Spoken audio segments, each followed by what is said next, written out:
제가 매년 이제 9월, 10월 달 되면 자신 있게 얘기하는 게 있어요. 그 최종 이론 정리 그 자료가 있어요. 그거 압축해서 요약집을 또 더 줄여갖고 그거를 시험 보러 갈 때까지 딱 10번을 읽으세요. 그냥 뭐 달달달 읽을 것도 없어요. 그냥 신문 읽듯이 읽다 보면 한 3번까지는 좀 힘들어요, 읽기가. 3번, 4번까지는. 근데 4번, 3번을 넘어가는 순간 쭉쭉 읽혀요. 그럼 어디에 각인이 되냐면 이 눈에 각인이 돼, 눈에. 그 시험장 가서 85점, 90점 나와요. 10번을 딱 읽으면. 근데 그 10번을 읽기가 참 힘들어요. 예. 아니, 약장수가 아니라, 아니, 진짜. 그래서 제가 맨날 시험 보고 나서 그 자료하고 시험 답을 비교를 해요. 그러면 적어도 33개가 들어있어요, 답이. 작년에 35개가 들어있더라고요, 답이. 그거 보면 돼요. 근데 이제 그거를 10번 읽냐 말이죠, 여러분들이. 읽으라니까, 그거를. 계속 신문 읽듯이 읽으면. 그래서 몇 년 전에 모 학원에 60몇 세 되신 남자분께서 이제 퇴직하시고, 그분도 맨날 모의고사 점수가 뭐 30점, 40점 그랬어요. 근데 제가 이 마지막 이 약장수 멘트를 듣고, 정말로 딱, 자기는 정말 9월 달부터는 아무것도 안 하고 그것만 딱 10번을 읽었대요, 정말. 나중에 합격자님이 오셔갖고 얘기하더라고요. 딱 10번 읽었는데 75점인가 뭐 85점 맞다 그러시더라고요. 그 해 회장님까지 되셨어요, 그분이. 예. 본인은 맨날 떨어진다고 고민하다가 뭐 약장수 같긴 하지만 얘기는 해야죠, 얘기는 해야죠. 예. 그게 그래요. 이렇게 저도 이제 법을 전공해서 오랫동안 고시 공부하고 강의를 해보니까 어디서 나올지가 뻔히 있어요. 늘 나오는 게 그래. 민법은 그래요. 중요한 부분이 있어. 그 부분을 안 낼 수가 없어요. 물론 이제 거지 같은 것도 나오지. 근데 그 거지 같은 거는 합격에 1도 영향을 미치질 않아. 근데 이상하게 수험생들이 거기에 꽂혀가지고 그런 거 찾아다니는 분들이 있어, 그런 거. 그런 것만 어떻게 좀 해결해 보려고. 어려운 거 해결했는데 쉬운 거 다 틀려. 그러면 떨어지는 거예요. 기본이 되는 것만 철저하게 준비하고 들어가도 75점, 80점은 나와요. 맞춰요, 민법은. 그렇게 출제를 해. 수험생분들이 너무 어렵게만 생각해서 그런 거예요. 아까 공동저당 같은 거 찍으라니까. 근저당권 어렵지요. 나오는 지문이 정해져 있다니까. 중요한 거 언제 확정되냐. 확정된 액수가 최고액을 초과한 경우 뭐 이런 거야 맨날 내는 게. 그거 잘 나오는 거 몇 개만 딱 정리하고 눈에 익혀서 들어가면 다 맞추는 거예요. 그렇게 생각하시란 말이지, 편하게. 그럼 아직 시간이 많이 남았어. 71일 많이 남았어. 71일이면 많이 남았어요. 나중에 제 자료 10번 하루에 2번도 읽고 3번도 읽어요. 4번, 5번 읽기. 그 다음부터는 2번도 읽고 3번도 읽고요. 화장실 가서 한 번 쫙 읽고 밥 먹으면서 한 번 쫙 읽고. 시험장 가서 떨어질래야 떨어질 수가 없어요. 개론이 문제인가?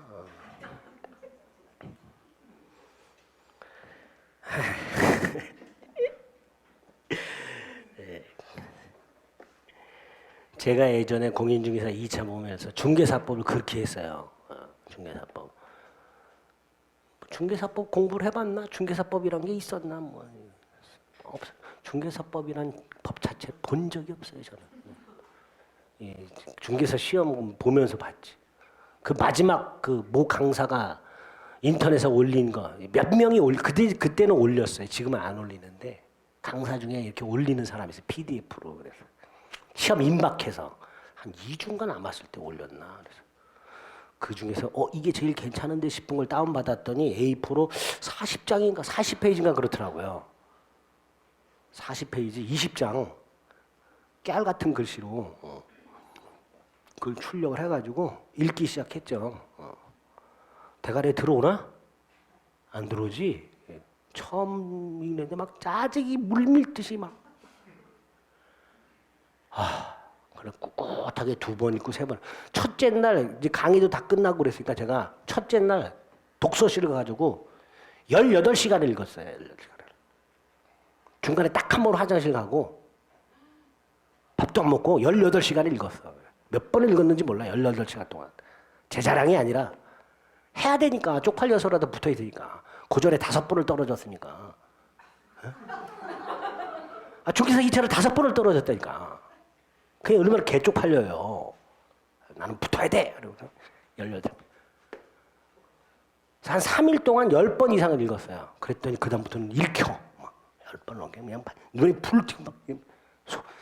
사람들이 이제 밤 10시 넘어가면 사람들 없으니까 그때 소리 내서 막 읽어 막. 대가리에 들어오든지 말든지. 제가 그래서 딱 40몇 번을 읽었어요. 중개사 그 자료만 제가 회수를 했더니 40몇 번을 읽었더라고. 2주 동안. 미쳤지. 중개사 시험 무슨 87.5만 원. 생짜로. 예? 근데 문제를 풀 때는 이거 다는 없었어. 이거 같아. 정말 이거 같아. 이거 이쯤에서 봤던 것 같은데 이렇게 돼. 그렇게 돼요. 여러분들 민법 지금 웬만큼 돼 있잖아. 10번만 읽어도 75점, 80점 나온다니까. 해보시라니까.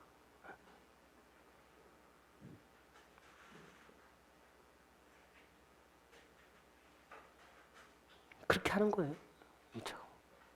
제가 세법 몇 개 맞았다 그랬죠? 합격할 때 3개. 16문제 중에 3개 맞았어요. 다 찍었어.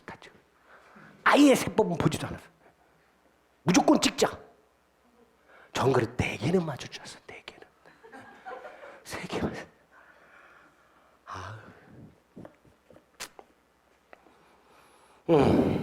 231페이지. 독한 마음으로 해야 돼, 공부는. 제가 이렇게 단기 집중을 되게 잘해요. 제가 단기 집중. 장기적으로는 못해 잘. 이것 귀 팔랑거린다 그랬죠. 뭐든지 장기적으로는 못해. 하여튼 그렇게 최선을 다해서 쌍코피 한번 터져봐야죠, 그죠? 왜 코피도 안 돼? 쌍코피. 쌍코피 터져봐야 돼. 231페이지. 쌍코피 터진다는 각오로 눈을 부릅뜨 보겠습니다. 보통거래약관이 나왔네요. 1번은 뭘 말하는 거죠? 객관적, 통일적 해석의 원칙을 말하는 거죠. 2번은 불명확하면 누구한테 불리하게? 작성자. 그럼 누구한테 유리하게? 상대방에게 유리하게죠. 3번은 뭘 말하는 거죠? 약관조항과 다른 내용의 합의. 이걸 뭐라 부르죠? 개별약정. 할 수 있다 없다? 있다 그랬죠. 그러니까 한 번이 틀렸죠. 4번 고객에게 부당하게 불리한 조항은 불공정 조항으로 추정을 하고요. 5번 약관이 당사자를 구속하는 근거는 법규범위 아니고 합의했기 때문이다. 그랬죠? 이런 것들이 출제가 될 수 있습니다. 이런 지문들이. 2번 계약의 유형, 매매. 4번의 임대차, 5번의 교환, 유쌍낙불 이렇게죠. 유쌍낙불이죠. 반면에 2번의 증여는 무상편무죠. 전형적인 무상편무죠. 현상관계는 유상이면서 편무면서 요물이죠. 낙성이 아니라 요물이죠. 3번이 틀렸고요. 자, 3번은 뭘 물어보는 거죠? 위험부담이 적용되지 않는 거. 편무를 물어보는 거죠. 편무. 뭐가 있어요? 현상광고가 있죠. 현상광고. 4번 청약.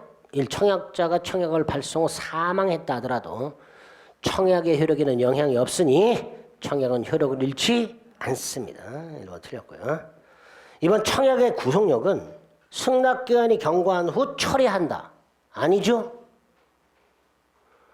승낙통지를 받지 못한 채 기간이 경과하면 그냥 소멸이죠. 철회해서 소멸하는 게 아니죠. 따라서 청약자는 승낙기간이 경과한 후에는 철회할 수 있다도 틀린 지문이에요. 철회 못해요. 왜? 이미 소멸했는데 뭘 철회를 해. 그래서 청약의 구속력은 승낙기간 내에 승낙통지를 받지 못하면 그냥 효력을 잃는다. 딱 이렇게 해야 옳은 지문이 됩니다. 3번 회답 의무 없다 그랬어요. 승낙 의무는 당연히 없고 회답 의무도 없다 그랬습니다. 4번 자동 판매기 설치는 청약인가요? 그죠? 근데 집에 가면서 코드를 뽑았어요. 설치한 사람이. 청약 철회가 되겠죠. 당연히 자동 판매기는 작동되는 동안만 청약의 효력이 있는 거죠. 5번 청약은 특정인에게 해야 된다. 아니죠. 특정인에게 할 수도 있고요. 자동 판매기 설치처럼 불특정 다수인에게 할 수도 있죠. 5번 부산 사는 갑이 서울 사는 을 격지자인가요? 아니지. 그것 때문에 격지자가 아니라 뒤에 편지 때문에 격지자가 되는 거죠. 편지로 청약을 했습니다. 1번 편지가 도착하기 전에 갑이 제한 능력자가 됐다 하더라도 청약은 효력을 잃지 않지요. 청약은 효력이 그대로 생기죠. 2번 편지가 도착한 후에 갑이 성년 후교 개시 결정 받았어요. 마찬가지예요. 청약은 아무런 효력이 아무런 영향을 받지 않습니다. 3번 청약의 기간을 정하지 않은 경우 상당한 기간이 경과한데 효력을 잃지요. 아니죠. 상당한 기간 내에 승낙 통지를 받지 못한 때 효력을 잃습니다. 조심하셔야 돼요. 3번. 4번 청약의 승낙 기간을 정했는데 승낙이 그 기간 후에 도달했어요. 이게 뭐예요? 연착한 승낙이죠. 530조에서 뭐라고 돼 있어요? 청약자가 새 청약으로 볼 수 있다. 이렇게 나죠. 4번이 옳은 지문이죠. 5번 을이 청약에 대해서 조건을 붙였어요. 534조에서 뭐라고 돼 있어요? 을은 갑의 청약을 거절하면서 동시에 새 청약을 한 것으로 본다죠. 볼 수 있다가 아니라 본다네. 본다. 잘렸어요? 이따가 어디로 갔어? 어쨌든 틀렸어. 네. 볼 수 틀렸어. 뒤가 볼 수 있다든 볼 수 없다든 틀렸어. 본다요. 본다. 왜 잘렸지? 종이도 넉넉한데? 아이 참. 6번 갑이 을에게 물건을 매도하겠다는 뜻과 청약이죠. 기간을 10월 30일로 하는 서면을 발송했으니 격지자죠. 자, 30일이니까 1번 30일까지는 뭐 할 수 없다. 철회할 수 없다. 그 다음 2번은 29일 발송, 31일 도달. 사고에 의한 연착이에요? 통상의 연착이에요? 통상의 연착이죠. 계약은 성립한다 안 한다? 안 하죠. 대신 갑이 이걸 새 청약으로 볼 수 있죠. 따라서 갑이 다시 승낙하면 계약이 성립할 수 있지. 그게 2번이죠. 3번 25일 발송, 27일 도달. 기간 내 발송, 기간 내 도달했죠. 계약은 성립했는데 격지자예요. 언제 성립해요? 25일 성립하죠. 4번 갑의 서면이 을에게 도달하기 전에 갑이 죽었어. 그래도 괜찮다 그랬죠. 죽은 게 괜찮은 게 아니라 청약이 괜찮다 그랬어요. 따라서 청약은 효력이 생기고요. 을이 승낙을 했고요. 그 을의 승낙이 갑의 상속인에게 도달했는데 30일까지 도달했어요. 그럼 계약은 성립하죠. 5번 20일 발송했어요. 31일 도달했습니다. 사고에 의한 연착이죠. 자, 사고에 의한 연착. 갑이 통지했냐 안 했냐로 나눈다 그랬어요. 갑이 연착 통지를 안 했어요. 그러면 계약은 성립하죠. 근데 여기서 갑이 연착 통지를 했다고 돼 있어요. 그럼 을의 승낙은 연착이고 계약은 성립하지 않는다. 이렇게 되겠죠. 틀린 거 3번. 7번. 갑이 을에게 승낙기간을 5월 20일로 명시한 청약서를 보냈고 을은 5월 11일 승낙 통지를 우편으로 발송했는데 을이 갑에게 보낸 편지는 3일 정도면 배달되어야 하나 22일이 되어서야 갑에게 도달했으니 사고에 의한 연착이죠. 그죠? 통상의 연착이 아니라 사고에 의한 연착이에요. 을이 승낙을 11일 날 발송했어요. 근데 22일 날 도달했어. 갑한테. 근데 갑은 무시하기로 하였다 하니까 갑은 통지하지 않았지요. 통지하지 않았으니 을의 승낙은 연착이 아니고요. 따라서 계약은 성립했으며 격지자니까 5월 11일 성립했다. 1번이 답이 되겠죠. 그죠? 만약에 통지하였다 라고 나오면 5번이 답이죠. 갑이 통지하였다 그럼 5번이 답이죠. 의뢰 승낙은 연착한 승낙으로 새청약으로 볼 수 있고 갑이 다시 승낙하면 계약이 성립할 수 있겠죠. 그죠? 그렇게. 8번 계약이 성립하는 경우 A 물건을 팔겠다고 청약을 하면서 실수로 B로 잘못 표시했는데 상대방이 찰떡같이 A로 알아들었어요. 뭐죠 이거? 오표시 무효죠. 계약은 A에 대해 성립하죠. 2번 A에 대한 청약이 동명 2인에게 배달됐다. 주관적 불합치죠. 그죠? 엉뚱한 사람에게 청약이 도달한 거니까 계약은 성립하지 않습니다. 3번은 중국에서 계약을 했는데 한 놈은 미국 달러, 한 놈은 홍콩 달러라고 생각했어요. 무의식적 불합치죠. 계약은 성립하지 않습니다. 4번 A가 청약을 했는데 B가 조건을 붙였어요. 이게 새 청약이죠. A가 조건을 거절했어요. 그럼 끝난 거예요. A의 청약도 소멸, B의 새 청약도 소멸. 아무것도 없는 상태에서 B가 다시 원래 계약 조건에 동의했어요. 이게 뭐예요? 새 청약이죠. 또. 이게 또 다른 청약이죠. 이것만으로는 계약이 성립하지 않습니다. 5번 A, B가 동일한 내용의 청약을 발송했어요. 교차 청약이죠. A의 청약만 도달했어요. 계약이 성립하지 않죠. 양 청약이 모두 도달해야 계약이 성립하게 됩니다. 답은 1번. 9번에 1번 청약은 불특정 다수에게 할 수 있죠. 그러나 승낙은 반드시 특정한 청약자에게 해야 되죠.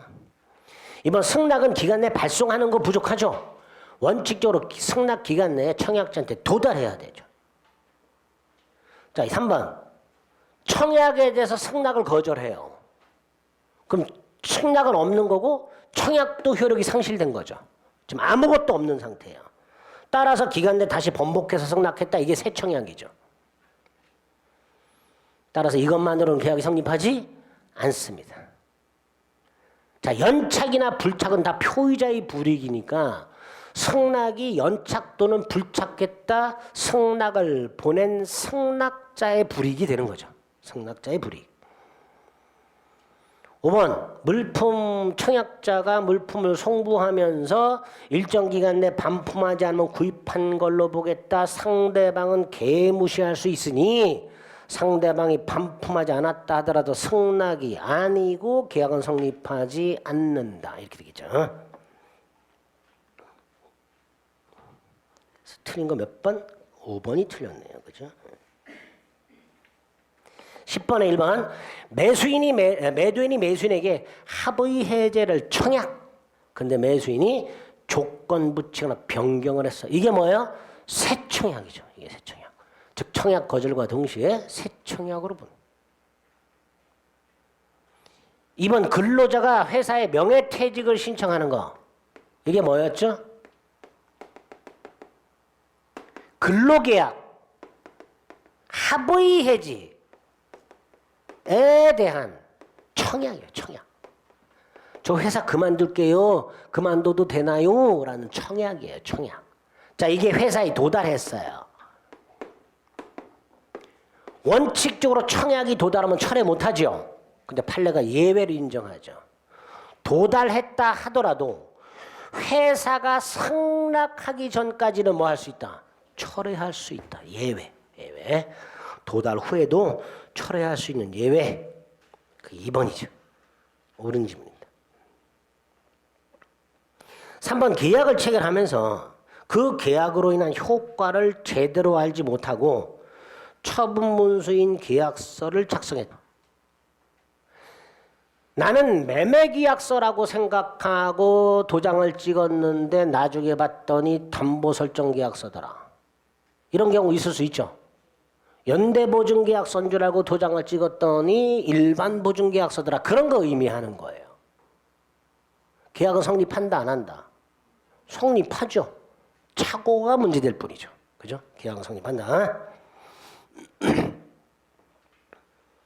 4번 계약 당시 매매 목적물과 대금을 반드시 특정 또는 확정할 필요는 없고 그 기준과 방법이 마련돼 있다면 계약은 유효하게 성립하죠.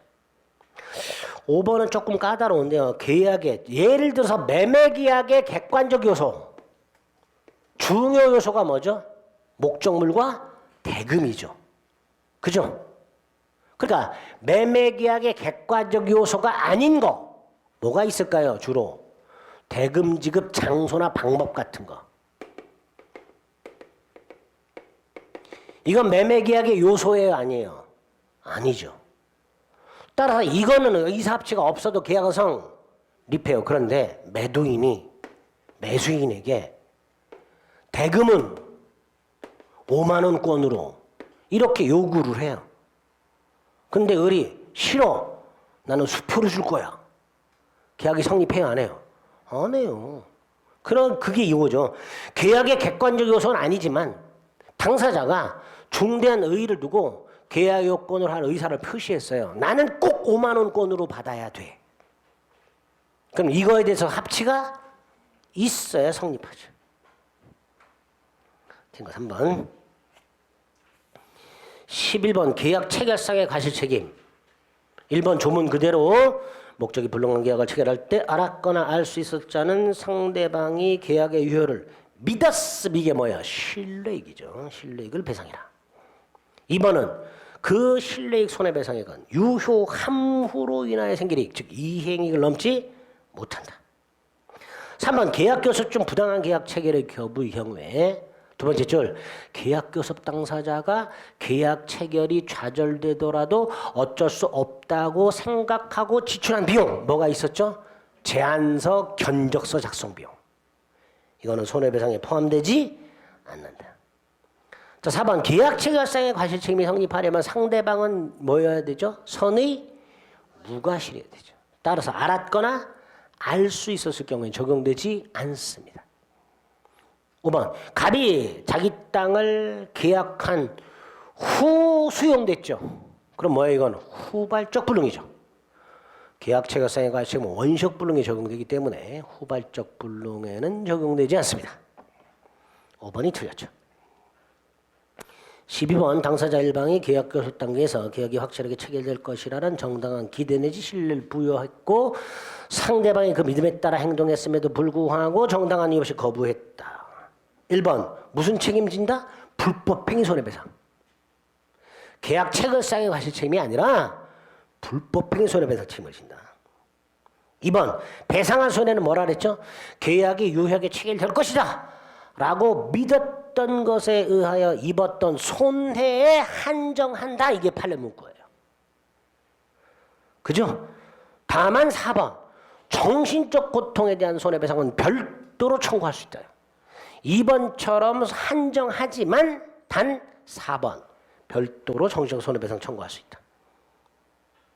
3번 틀렸죠? 제안서, 견적서 작성 비용은 손해배상에 포함되지 않고요. 5번은 뭐가 키워드예요? 두 번째 줄 이행을 위하여 지출한 비용. 이것도 상당 인과관계 있는 손해에 해당한다. 즉 손해배상에 포함된다. 이렇게 되죠. 손해배상에 포함된다. 이렇게 계약 체결상의 과실책임 및 계약교섭의 부당 파기까지 확인해 보셨습니다. 자, 그 다음에 이제 중요한 쌍무계약, 계약 중에서 매매와 같이 양당사자의 대가적 채무가 생기는 계약, 이걸 쌍무계약이라 하죠. 이런 쌍무계약은 예컨대 갑이 을과 A 토지를 1억에 매매하는 계약을 했을 때 갑의 A 토지 소유권 이전 의무와 을의 1억 대금 지급 의무는 무슨 결렬성? 이행상의 결렬성이 있다. 무슨 결렬성? 이행상의 결렬성. 그게 무슨 뜻이다? 동시이행의 원칙이다. 그걸 이행상의 결렬성이라고 합니다. 따라서 을은 갑이 소유권을 이전할 때까지 대금 지급을 거절할 수 있고 갑도 을이 대금을 지급할 때까지 소유권 이전을 거절할 수 있는 무슨 권? 동시이행의 항변권이 생기게 됩니다. 143페이지 밑에 동시항변권 쌍무계약의 당사자 일방은 상대방이 이행 또는 이행을 제공할 때까지 자기 채무행을 거절할 수 있지요. 세 번째 줄, 이 마지막 줄 이행상 결련성으로부터 파생되는 권리가 됩니다. 그죠?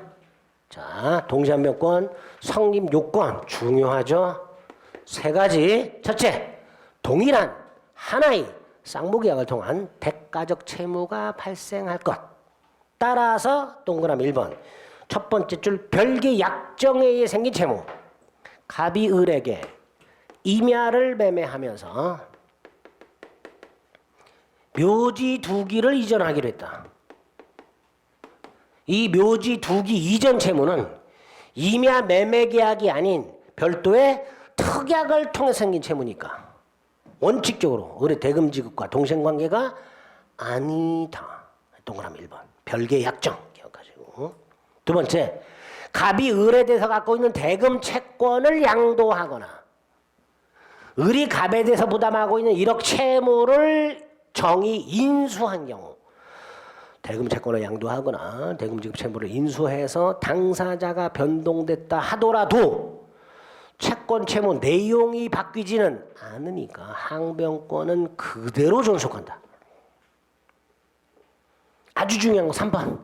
갑의 채무가, 갑의 소유권 이전 채무가 이행불능으로 손해배상 채무로 바뀌었을 때 이 손해배상 채무는 소유권 이전 채무 변형물이죠.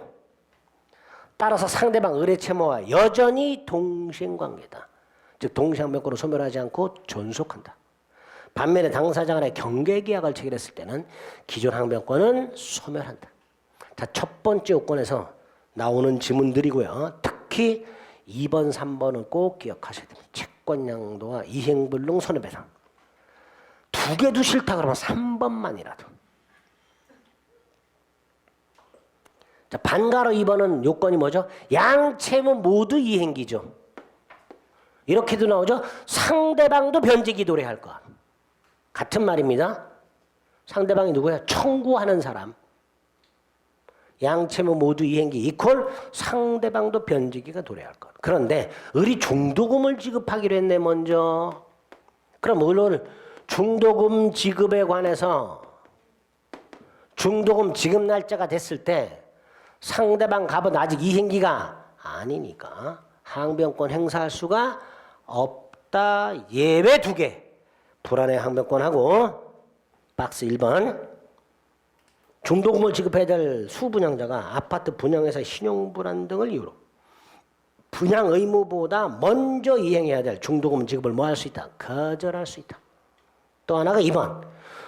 선이행 의무를 지체하던 중 잔금 지급길이 도래함으로써 상대방 이행기가 도래한 경우 이때도 동시 이행의 항변권 행사할 수 있다. 두 가지 예외. 마지막 요건이 뭐예요? 상대방 즉 청구하는 자가 이행 또는 이행 제공을 하지 아니한 채 청구할까?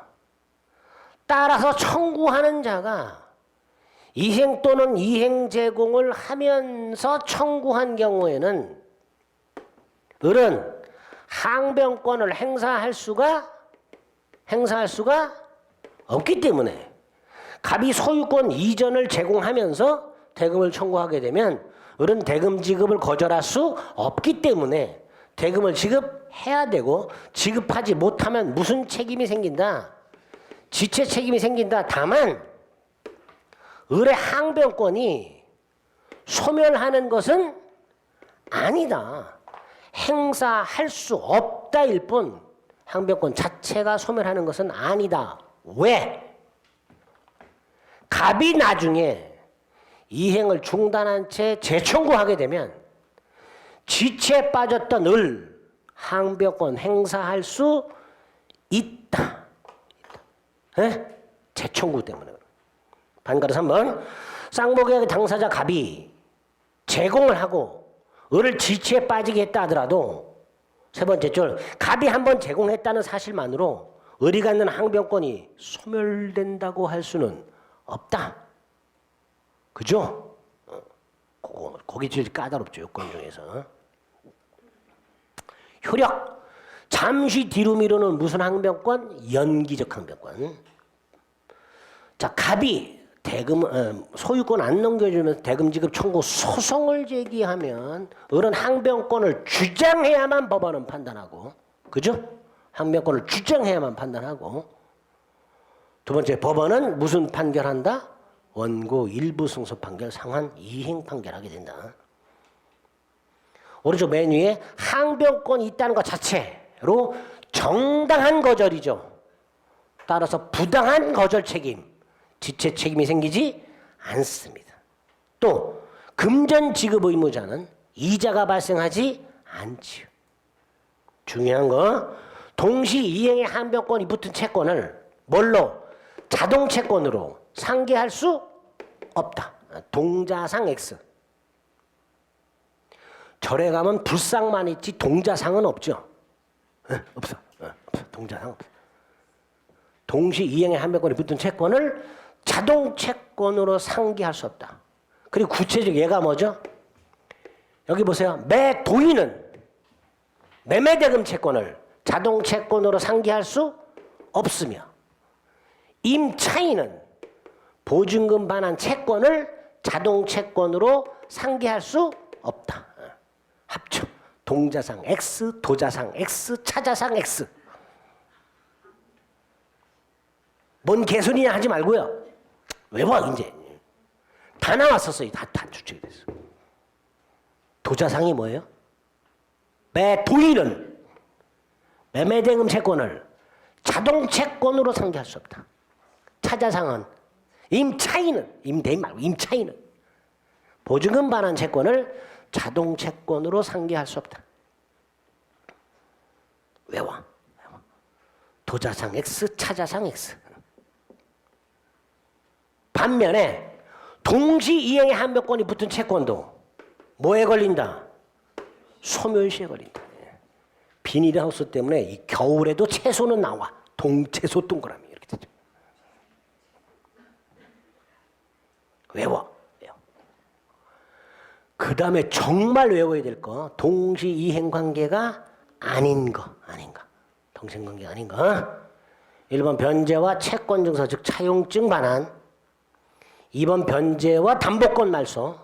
구체적으로 변제와 저당권 등기 말소, 변제와 가등기 담보 말소, 변제와 담보 목적 소유권 등기 말소. 동생관계가 아니다. 토지거래 허가 신청 절차와 대금 지급 의무. 보증금 반환 의무와 임차권 등기 명령한 등기 말소 의무. 임차인의 목적물 반환 의무와 임대인의 권리금 회수 방해로 인한 손해배상 의무. 이런 건 동생관계가 아니다 그랬고요. 또 하나 판례 6번에 1번, 이건 두 가지를 6번에 1번 다시 한번, 근저당권자가 경매를 넣고 이게 병에게 경락이 됐고 병이 대금을 납부했고 법원이 배당을 했고 등기소에 촉탁해서 등기까지 완료된 상태에서 근저당권 시행 경매가 무효가 되었을 때 근저당권자는 뭐 해야 된다 그랬죠? 배당금 반환해야 된다 그랬죠. 얘는 말소 등기해야 된다 그랬죠. 즉 등기를 가볍게 되돌려줘야 된다 그랬어요. 자, 근저당권자의 배당금 반환 의무와 경락인의 말소 등기 의무는 동생관계가 아니다 그랬죠. 이행의 상대방이 다르기 때문에 동생관계가 아니다. 반가로 2번, 갑이 을을 기망하여 금전을 대여하고 갑의 배우자 병의 이름으로 을 소유 땅의 근저당권 설정 등기를 경료한 경우, 첫째, 을이 기망을 이유로 근저당권 설정 계약만 취소했다 하더라도 모두 취소된 거다. 금전 소비대차 계약도 취소된 거다. 근저당권 설정 계약 취소의 의사표시는 소비대차 계약에도 효력이 미친다. 두 번째, 이것도 취소됐고 이것도 취소됐으니 부당이득 반환해야 되죠. 즉 병은 근저당 말소해야 되고 을은 돈 돌려줘야 되죠.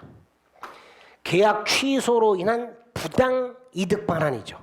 무슨 관계? 동시이행 관계다. 동시이행 관계다. 그 두 가지 판례는 정확하게 그 상황하고 결론을 숙지하셔야 됩니다. 근데 반가로 3번은요. 다음 페이지. 각과 을 사이에 매수인이 양도세나 부가세를 부담하기로 해요. 근데 을이 그냥 부담할까요? 대금을 좀 깎아주겠죠. 그죠? 보통 배도인은 을에게 양도세나 부가세를 부담시키는 이유 대금을 좀 줄이려고. 그러면 결과적으로 을의 이 양도세나 부가세는 뭐하고 성질이 무슨 성질이 있는 거? 대금 일부의 성질이 있는 거죠. 그러니까 동생관계가 되는 거죠. 그죠? 반가로 3번 동생관계가 있다. 4번 구분소유적 공유관계. 자, 각과 을이 공유로 등기가 되어 있는데 각각 특정 부분을 배타적으로 상수익하고 있다. 자, 등기부에는 공유로 되어 있으니까 불편해. 각각 단독 등기를 하고 싶어. 그럼 구분소유적 공유관계를 해소해야 되죠. 자, 구분소유적 공유관계를 해소하는 방법. 공유물 분할로 해소할 수 있다 없다? 안 된다 그랬죠. 이거 구분소유적 공유는 분할로 해소하는 게 아니고 상호 명의신탁약정 해지로 해서요. 뭘로 해소한다고요? 상호 명의신탁약정 해지로 해소한다 그랬어요. 구분소유적 공유관계 해소는 공유물 분할로 해소하는 것이 아니라 상호 명의신탁약정 해지로 해소하게 됩니다. 구분수적 공유관계 어디서 봤었는데 공유에서 봤었나? 공유에서 보지 않았나요? 안 봤나? 어디서 본 것 같긴 한데. 아이치. 나중에 부동산 실거주자 명의등기 가서 볼 거예요. 다시 한번 구분수적 공유관계는 공유물 분할로 해소할 수가 없고 명의상약정 해지로 해소하게 됩니다. 자, 각거리 명의상약정을 해지했어요. 그러면 지분을 서로 교환해야 되죠. 그죠? 잘 보세요. 얘가 등기부에 2분의 1 이렇게 있고 얘도 등기부에 2분의 1도 있어요. 자, 이때 갑의 2분의 1 전체에 미치죠. 을의 2분의 1 전체에 미치잖아요. 그러니까 요만큼에 대해서는 갑의 2분의 1 지분에 대해서 갑이 수탁자, 을이 신탁자. 여기에 대해서는 을의 2분의 1 지분 등기에 대해서 갑이 신탁자, 을이 수탁자가 되는 거예요. 등기 명의 수탁자가 되는 거예요. 그러니까 각각의 지분을 어떻게 하면 돼요? 서로 교환하면 되죠. 그게 무슨 관계? 동시이행관계가 됩니다. 지분 맞교환이 동시이행관계가 된다. 됐죠? 4번. 5번은 완성된 목적물에 하자가 있어요. 그럼 수급인은 이거 수리해야 되죠. 그러니까 수급인의 하자 보수 의무와 도급인의 보수 지급 의무. 무슨 관계? 동시관계. 여러분이 아파트를 인테리어를 맡겼는데 하자가 있네? 인테리어비 주고 싶어요? 고칠 때까지 못 줘. 해야 될 거 아니에요. 5번이죠. 그 정도 판례 추가적으로 기억을 좀 해주시기 바랍니다. 이게 동시이행의 항변권과 관련된 거죠. 자, 쌍목이야기의 두 번째 요력이 뭐죠? 위험부담이죠. 자, 위험부담은 후발적 불능인데 머릿속으로 예로 기억하세요. 토지 매매, 건물 매매 또는 주택 매매 후 계약 후 수용 또는 지진 멸실 최근에는 원인 모를 화재 또는 제3자 방화로 멸실 이렇게도 나와요. 전체적으로 누구의 잘못이 없다. 채무자 갑에게는 아무런 잘못이 없다.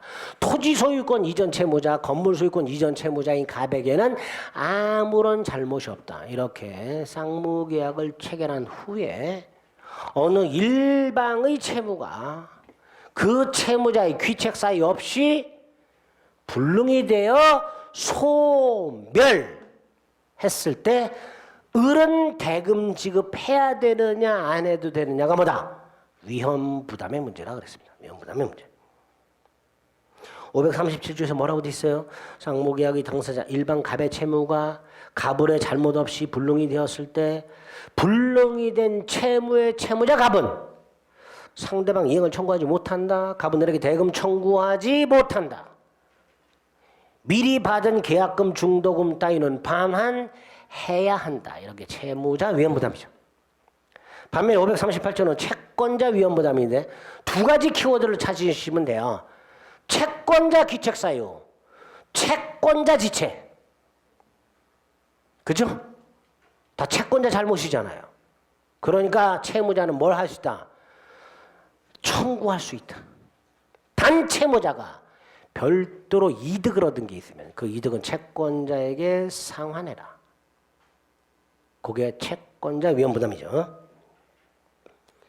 의 요건 확인하시고 효과, 채무자 위험부담, 채권자 위험부담. 특히 효과에서 채무자 위험부담 관해서는 두 번째 줄 미리 받은 돈은 돌려줘라. 채권자 위험부담에서는 채무자의 별도의 이익은 채권자에게 상환해라. 답으로 보통 나오죠. 뭐 계약금 따위는 반환할 필요가 없다라고 나오거나 이득은 상환할 필요가 없다라고 나오거나 그렇게 출제가 됩니다. 조심하셔야 되죠.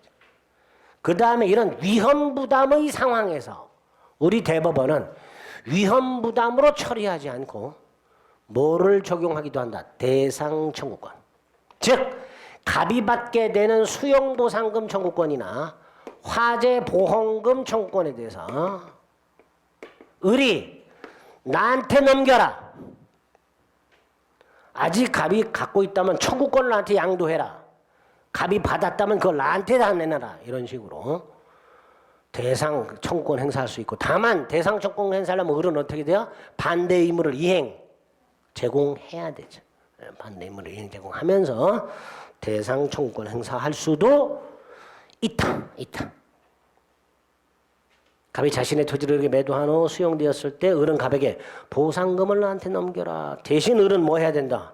차실의 반대 의무를 당연히 이행해야 되겠죠. 이렇게 대상 청구권으로 행사할 수도 있다. 자, 쌍모계약의 효력 2개, 동사명권 위험부담 보겠습니다. 240페이지 13번.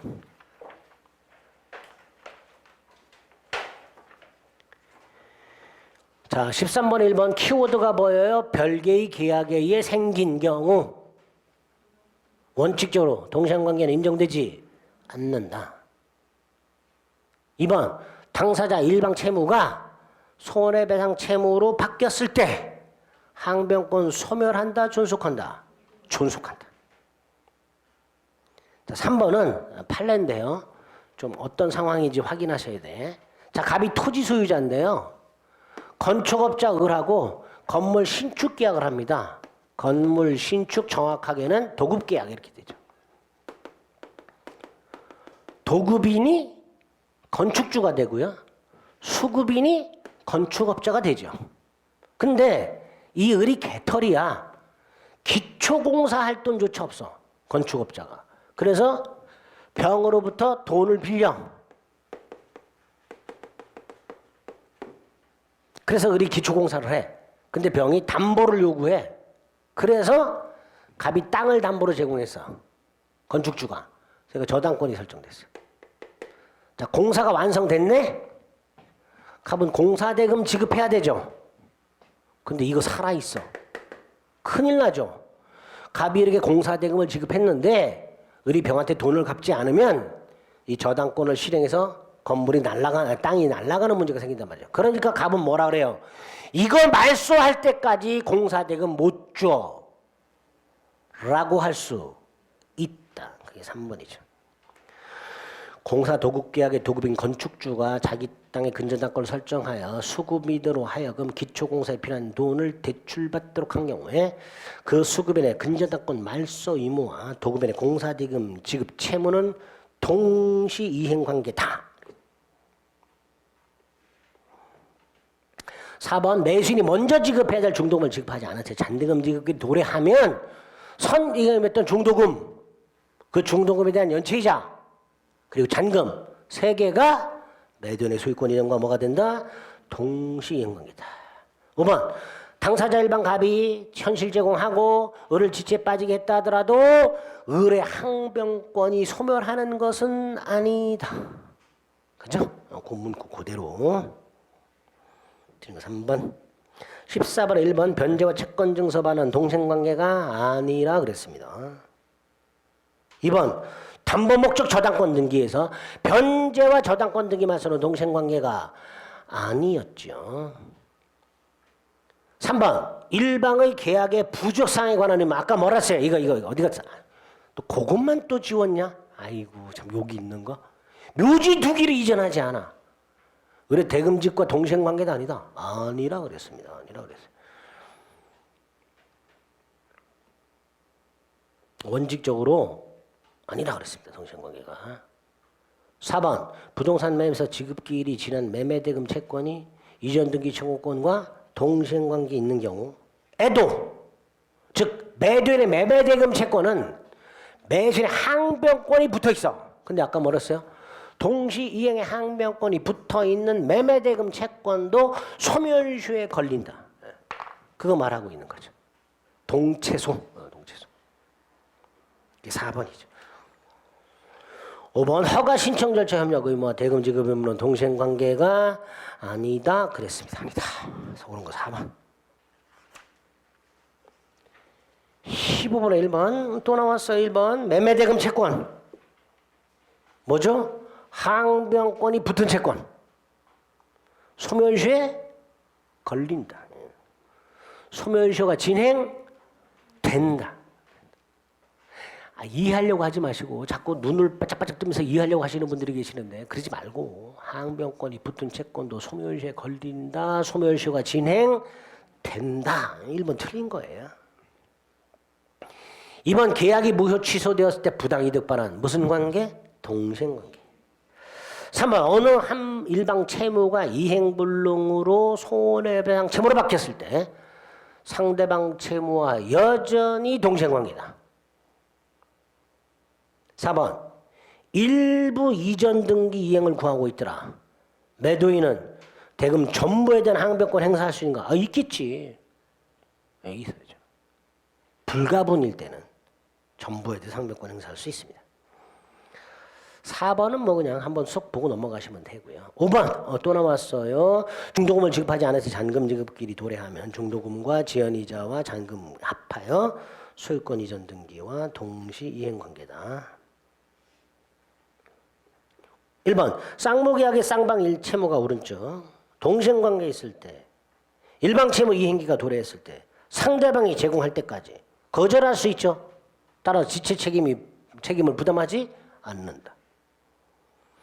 2번 갑이 한번 제공해서 을을 수장 지체 빠지게 했다 하더라도 세 번째 을의 항변권이 소멸하는 것은 아니고요. 3번 근저당권 실행을 위한 경우에서 근저당권자가 배당을 받았으나 무효가 되었을 때 낙찰자의 채무자에 대한 말소 등기 의무와 배당받은 근저당권자의 배당금 반환 의무는 동생관계가 아니다. 여러 번 말씀드렸으니까 읽으면서 바로 머릿속에 딱딱 떠올라야 돼.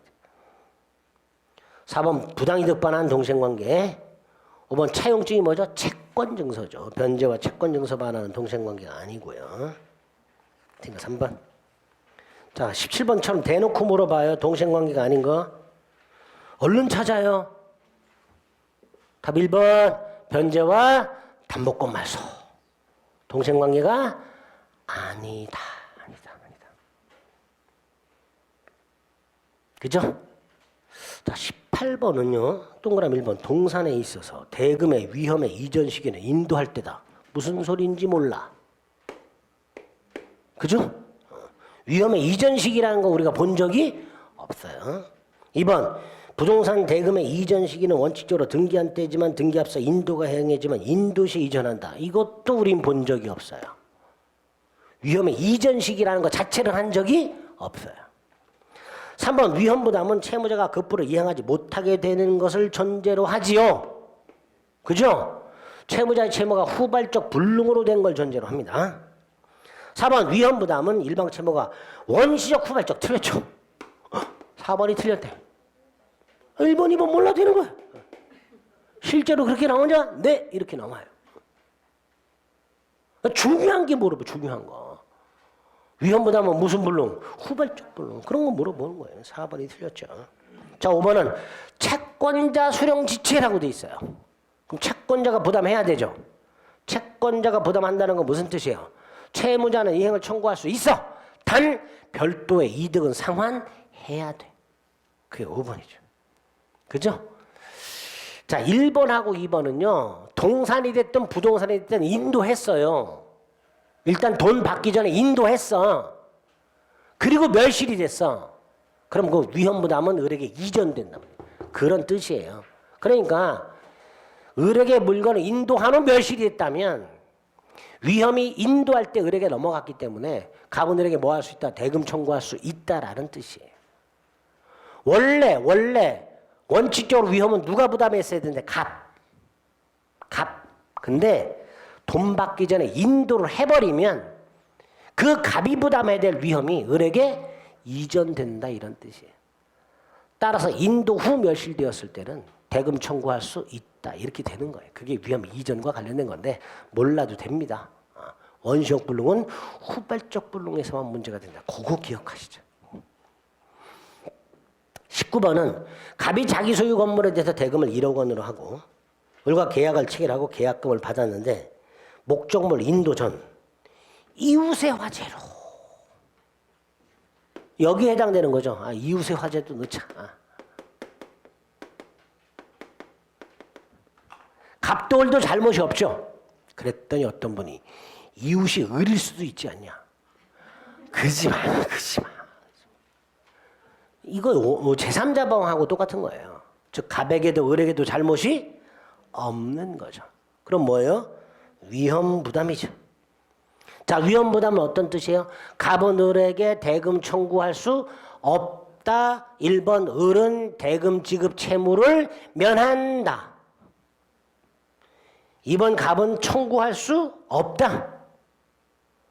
3번 계약체결상의 과실은 안 돼. 이건 원시적 불능이고요. 계약체결상의 과실은.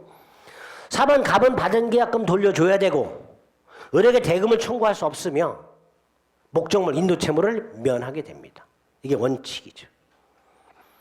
5번 갑은 을로부터 받은 계약금 1,000만 원에 이자를 붙여 아니야. 그냥 1,000만 원 돌려주면 되는 거예요. 받은 계약금에 이자 붙이는 것은 채무 불이행을 위한 해제의 경우죠. 그죠? 채무 불이행을 위한 해제의 경우죠.